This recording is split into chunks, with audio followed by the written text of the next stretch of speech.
Hello Elements! Today we're going to count down the Terraria top 3 pre-hard mode bosses. Why 3?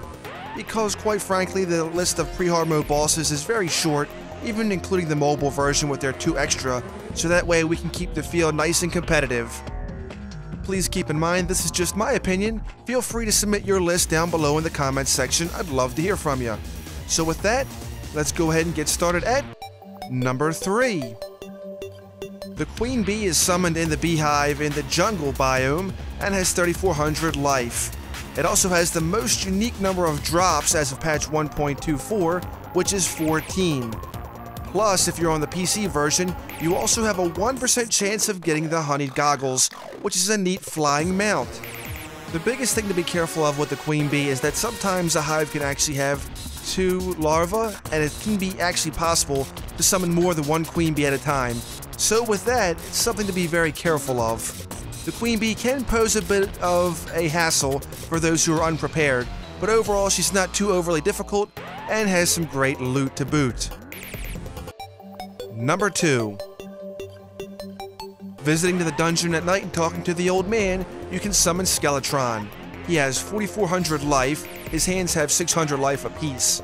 He also has a 10% chance of dropping the Book of Skulls, something really awesome for mages and spellcasters alike, that actually lasts into early hard mode. Skeletron will test your ability to dodge and get out of the way of his attacks, but overall he's not too difficult and can be taken down fairly decently for those who are prepared. If you can find a cloth-eared voodoo doll, it is possible to actually farm him later on as you can keep killing the cloth-ear over and over again. A little devious, wouldn't you say? And finally, number 1. Once you get the guide voodoo doll and toss it into some lava, you can summon the Wall of Flesh, a being with 8,000 life and so massive it takes up the underworld. Quite literally. When doing battle with the Wall of Flesh, it's better off to go ahead and target the eyes, as they have 0 armor. The mouth may be easier to deal with, but it has a little bit of armor. Sometimes though, it's not the Wall of Flesh that poses the trouble, it's the surrounding environment instead, as having pools of lava and pretty much loads of cavernous area around you can be quite difficult to navigate for those who haven't built a bridge or anything to make the whole trip itself smooth. Once you kill the Wall of Flesh, of course you're in hard mode, and of course as well the Wall of Flesh drops some very helpful items such as the Clockwork Assault Rifle, the Breaker Blade, and of course the Laser Rifle. He would be the upper boss in pre-hard mode. That's going to do it for our top 3 list. Thank you so much for watching. A big shout out to Tian Lee, Jordan Ryman, sorry if I got that last name wrong, Yoshi Does Terraria, and Bacon Laser, and all of you guys out there who have been supporting the channel. Thank you so much.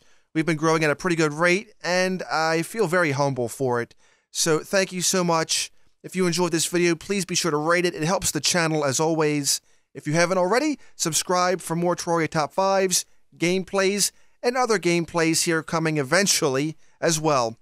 Thank you so much. Have yourself a wonderful day, and if not, then just simply fake it. It's almost over. And I'll see you again next time.